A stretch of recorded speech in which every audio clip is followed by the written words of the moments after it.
Kita lanjutkan acara kita. Saya mau ke narasumber yang paling cantik malam ini, Ibu Andi Nurpati. Ibu Andi udah dengar kalau semula Hambalang itu fokusnya terutama dari para pengacara ke Anas Urbaningrum. Sekarang karena audit BPK melebar lagi ke Andi Malarang yang dua-dua kader dari partai Ibu, dan Ibu malam ini mewakili seluruh Partai Demokrat. Jadi hasil audit BPK tentu saja kita semua sudah mendengarkan, dan dari hasil audit BPK juga sesungguhnya memberikan satu petunjuk yang cukup terang bagi publik, ya, sejauh mana peran-peran semua pihak yang dimaksud dalam hasil audit BPK. Dalam hasil audit BPK misalnya tidak satupun saya mendengarkan menyebut nama Anas Urbaningrum misalnya. Kemudian juga Andi Malarangan disebut karena sebagai Menpora, tentu saja karena masalah itu muncul dari kementerian beliau. Dan kita sudah tahu juga apa temuan terkait dengan perannya Menpora tersebut. Yang kesimpulan saya bahwa sesungguhnya dari hasil audit BPK ini bisa memberikan petunjuk kepada penegak hukum untuk melakukan satu langkah-langkah selanjutnya. Nanti kita tunggu apa hasil dan bukti hukum yang bisa dari penegakan hukum itu sendiri. Secara prinsip bahwa Partai Demokrat tentu saja menyerahkan penuh persoalan ini kepada penegakan hukum. Bahwa misalnya apakah ada keterkaitan itu kan harus ditelusuri lebih jauh lagi. Apalagi kalau misalnya kita menyebut Anas Urbaningrum perannya sebagai apa tidak disebutkan juga oleh hasil audit BPK. Karena memang bukan objeknya BPK, saya kira. Beliau kan di luar. Ya, tapi kan tadi kan ada peran DPR. Ya. Waktu itu Mas Anas sebagai anggota Komisi 10. Ya kan? Itu yang saya ketahui. Nah, apakah kemudian tadi Komisi 10 menyatakan tidak pernah dibahas hanya oleh pimpinan komisi, yang keterangan dari DPR sendiri kan, bahwa tidak pernah dibahas oleh Komisi 10, hanya dibahas oleh pimpinan komisi. Pimpinan komisi tidak hanya ketua, ada wakil ketua. Ya, yang saya ketahui misalnya, yang menyurati Sesmenpora adalah wakil ketua komisi yang meminta permohonan pengajuan anggaran yang ditandatangani oleh Pak Ruli. Dan Pak Ruli mengaku itu ketika sama-sama dulu saya juga ada dialog di TV One. Dan itu beliau menyurati memang 3 kementerian, tidak mandiri juga untuk Sesmenpora begitu. Ruli Azwar. Ya, itu kan persuratan administrasi dan mungkin juga ada pasti ditemukan oleh BPK administrasi itu. Jadi Ibu setuju dong dengan usulan kawan-kawan DPR tadi bahwa minggu depan KPK udah mengambil langkah-langkah? Saya kira siapapun tidak bisa mengintervensi KPK. Beri kesempatan kewenangan itu kepada KPK berdasarkan bukti awal hasil audit BPK. Karena DPR bisa saja menyerahkan atau KPK mengambil bukti-bukti itu kepada BPK. Baik, udah clear dari Demokrat. Sekarang mahasiswa punya opini yang baju merah dulu dari juru bicaranya. Dari universitas mana, fakultas apa? Selamat malam. Saya Andre Januar dari Fakultas Hukum Unikan Jaya. Tadi kan saya menyimak tentang adanya multi-years ya. Setahu saya multi-years itu adalah proyek yang dalam jangka panjang yang disiapkan oleh kontraktor yang mampu menyediakan dananya sebelum dana APBN turun. Itu setahu saya seperti itu. Yang saya ingin tahu siapa yang menyetujui multi-years tersebut dan siapa yang bertanggung jawabnya. Dan satu berduanya,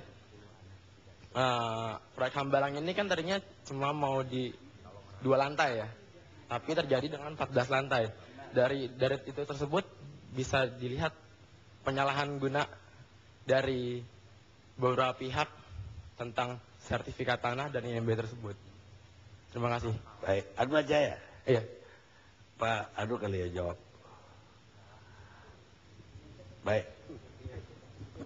Oh ya, multi-years itu memang di DPR tidak pernah dibahas. Itu fakta, tidak pernah. Yang ada itu anggaran-anggaran single years. Jadi yang multi years itu muncul karena usulan Menpora kepada Menteri Keuangan. Yang melakukan persetujuan itu oleh Menteri Keuangan gitu. Semestinya, apa yang katakan Pak Hasan Bisri tadi, sebelum diajukan ke Menteri Keuangan, harusnya Menpora membahas dulu bersama dengan Komisi 10 untuk membahas tentang usulan multi years itu. Itu yang tidak pernah dibahas bersama itu. Tapi apa betul itu di kayak ijon gitu, kontraktor dulu yang membiayai? Oh tidak, yang dimaksud multi years proyek pemerintah itu program yang dibiayai untuk beberapa tahap. Karena secara fisik tidak mungkin diselesaikan 1 tahun anggaran. Baik, jaket kuning.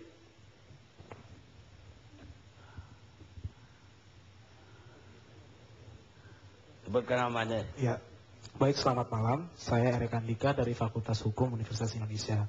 Mewakili teman-teman saya di sini, ingin menyampaikan beberapa pertanyaan singkat yang memang masih belum dapat kami mengerti. Walaupun tadi sudah banyak pernyataan-pernyataan dan sanggahan, tetapi justru makin membuat kami menjadi bingung.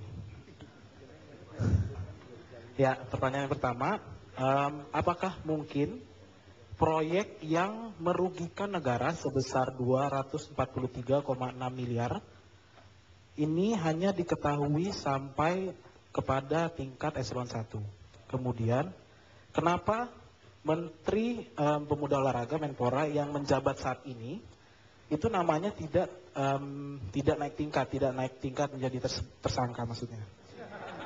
Kemudian, padahal menurut undang-undang proyek yang di atas 50 miliar harus dengan sepengetahuan menteri. Tentunya menteri itu harus tahu. Kemudian Menteri Menpora yang menjabat sekarang ini hanya dapat menyanggah bahwa berdasarkan statement beliau yang katanya proyek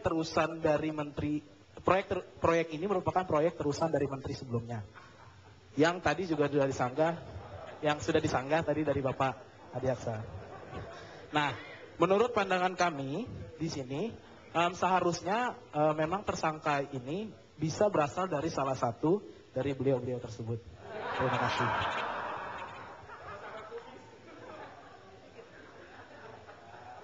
Pertanyaan Anda harusnya jawab KPK. Tapi kalau Ibu Adi mau jawab. Karena tadi menyebut menteri ya, salah satunya dari Partai Demokrat ya, yang menteri saat ini. Kalau kita mendengarkan tadi penjelasan dari BPK, di zaman Pak Adiaksa kan sudah juga ada diusulkan, tapi juga bukan Pak Adiaksa kan, tetap semuanya Sesmenpora yang memproses itu. Jadi itu deh yang saya tanggapi sedikit, bahwa bagaimana bisa menyatakan keterlibatan lebih jauh seorang menteri yang memproses menandatangani semuanya Sesmenpora. Baik di tahun 2007, 2008 dan seterusnya. Jadi termasuk tadi multi years itu kan. Jadi sekretaris itu di zamannya Pak Adiaksa juga sudah mengusulkan. Kira-kira gitu.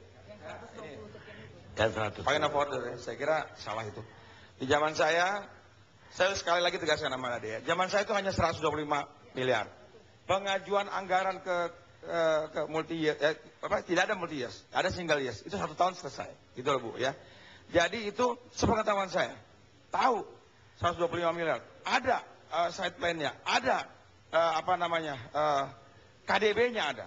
Yang tidak ada kan sertifikatnya belum ada. Kan gitu Bu, dibintangi.